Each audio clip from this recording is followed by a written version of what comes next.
So, eto na nga po guys, ang bago nating recording at pag-uusapan natin ang mga bagay-bagay na mga nangyayari ngayon. Ayaw pagbuot. Laylabot. Ayan, hello guys! It's Mia Kaloka. Welcome back to my channel. Ayan, so dito sa channel ko ngayon ay pag-uusapan natin ang mga bagay-bagay kung saan unsa mga bagay-bagay oy.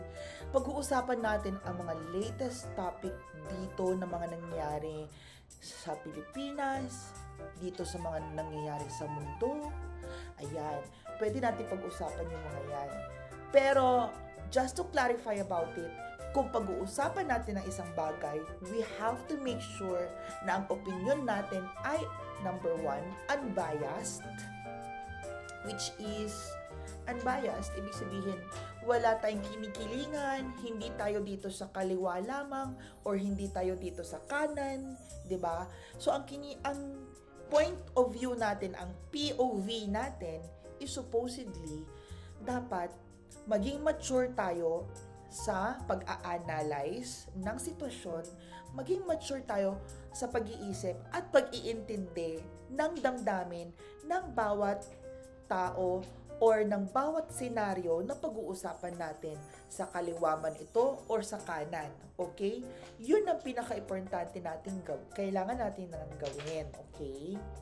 So anyway, ang topic nga natin for today's video is ano nga ba ang naging issue ni brand damage at ano nga ba ang reaction dito sa nauukol sa after nung birthday niya is kung sino ang in-invite, kung sino ang hindi in-invite, kung sino ang dumating na wala namang invitation, kung sino yung nandun lang na pumunta, na given, nandun na talaga, kung sino yung welcome, kung sino yung hindi welcome, meron ba ganon, hindi welcome, or kung sino man ito na mga tao na pag-uusapan natin is why are these people having some hindi natin masasabing issue talaga or hindi natin talaga masasabi na sama ng loob, pero sabihin na natin may bubog, right? Kasi ganun talaga yun, may bubog something happened during the timeline, before the event, after the event. May gustong sabihin yung isa, may gustong sabihin yung isa, and then, all of a sudden, people are judging yung mga nanunood. They are judging, they are watching, they are listening. Meron yung hindi makatanggap, meron yung natatanggap din yung sitwasyon. So, may kanya-kanya tayong bubog sa sarili natin. Alalahanin niyo yan. Hindi naman perpekto ang relasyon natin sa lahat ng tao sa paligid. Right? Kahit sa family mo, kahit sa parents, or sa cousins, or relatives, wala kang masasabing perfect ang relationship mo sa kanila. Even your neighbor or even your best friend. Kung yun na nga lang ang sitwasyon sa mga close mong mga tao sa paligid mo, what more sa mga acquaintance mo lang, sa mga nakilala mo lang, sa mga ngayon mo lang nakilala or recently mo lang din nakilala. 'Di ba? Meron ka ring relasyon sa mga taong ito, pero hindi mo pa rin siguro na-figure out or hindi nyo pa rin na-figure out sa isa't isa kung nasan kayo. Nasa level na ba kayo ng friendship? Nasa level na ba kayo ng magkakilala pa lang? Hindi pa tayo ganun ka-close? Hindi pa tayo nag-open up sa isa't isa? Hindi pa natin ganun kagamay? Or hindi pa natin ganon kaalam ang kagagahan ng isa't isa. Parang ganyan. So, sa mga nanonood, huwag tayo masyadong nag-a-assume. wag din natin bigyan ng kahulugan. Oo, kasi medyo off yun eh. Kasi pag nangyari yon, tapos bigla tayong nag-comment, ang nadadala natin sa comment natin ay yung emosyon natin bilang manonood. Oh my God, parang ganito, di ba? Oh my God, andyan na naman yung ganito, si ganyan, and then mali naman yung sinasabi niya. Kasi from your experience na manonood, feeling mo, ikaw yung nandun sa sitwasyon na yon, and then nangyari na sa'yo to before, or ayaw mong mangyari sa iyo ito sa mga pangyayari sa buhay mo. Kaya ka nandun as a manonood or as a viewer is this happened to you in the past, or you don't want this to happen to your life as well. Diba? Parang ganon, nakakaloka. So, nakakaloka itong mga ganitong sitwasyon. Okay? So, anyway, balikan na natin. Ano nga bang sinasabi ni Brenda sa mga invited na guest, uninvited, or mga pumunta na lang, or kahit na acquaintance, just come. Parang ganon. Kilala ko si Brenda, so masasabi ko sa kanya is, just come, wala namang problema. Kung pumunta ka sa birthday ko, hindi naman kita paalisin ni everybody is welcome. Kaya wala akong na-send sa'yo na proper na invitation. Kaya wala akong na-send sa'yo na ano. Actually ako nga, hindi ako nakapunta sa birthday ng friend ko personally because I have my family who came home here from the USA, and syempre mga senior na yung family ko, parents ko, so I wanted to give time to them. And I think that is a valid reason for me na hindi ako nakapunta sa birthday ni Brenda, which is, I'm sure, naiintindihan nila dahil may magulang din sila or nagkamagulang din sila, or, you know, they know that feeling to also have time with their family, with their parents or their relatives. These are also important people in their lives, diba? Hindi ko naman din mahati yung sarili ko.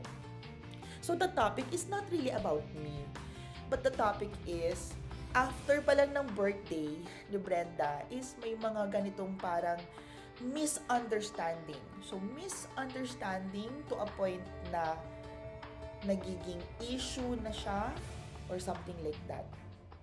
Now, the thing is, may mga tao na okay lang sa kanila, siguro na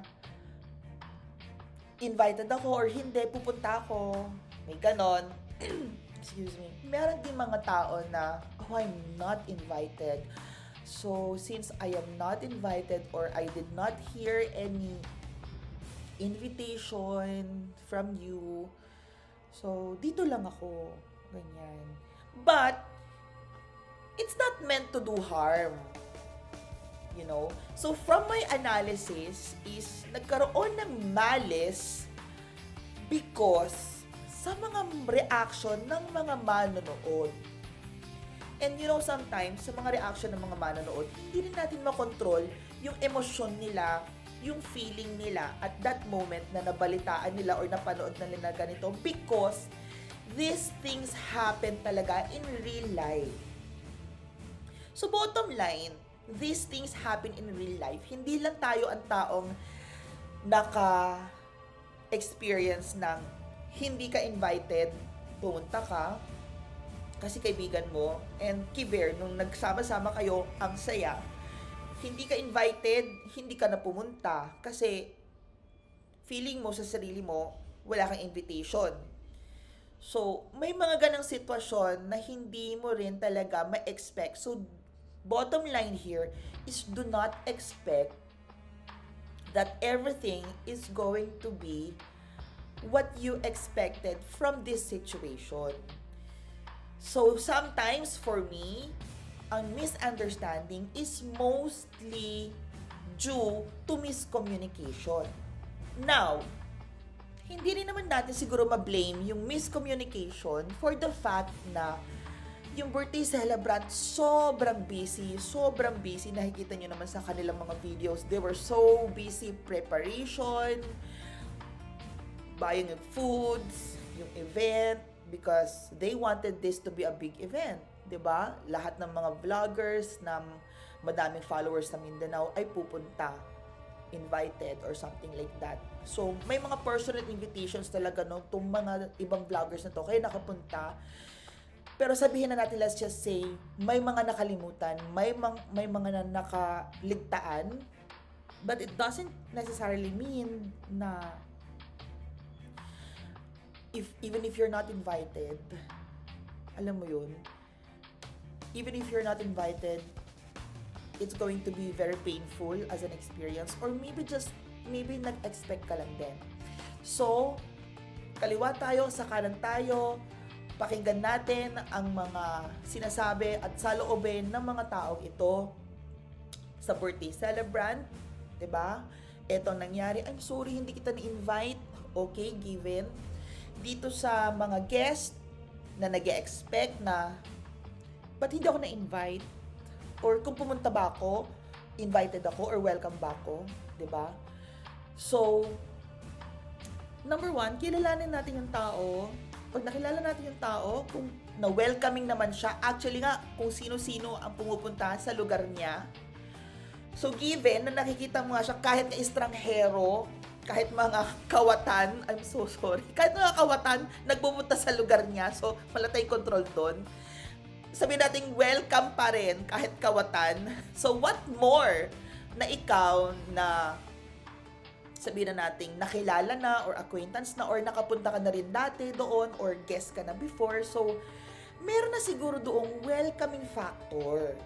So, put it in mind na may welcoming factor na doon, welcome ka na din. So, even though wala ka sigurong, alam mo na, wala kang invitation, 'di ba? But the mere fact na ikaw yung tao naman siguro na ang reaction mo is wala akong invitation, nahihiya ako or nakakahiya naman na nandun ka, shows na hindi mo pa masyadong ka-close talaga yung tao. 'Di ba? So, dahil hindi mo pa ka-close yung tao, ito rin yung expectation mo from your end. 'Di ba? So, nasa mga tao at manonood na nga lang. Nasa mga tao at manonood na lang talaga ang issue. Doon na talaga nagkakaroon ng issue sa mga viewers.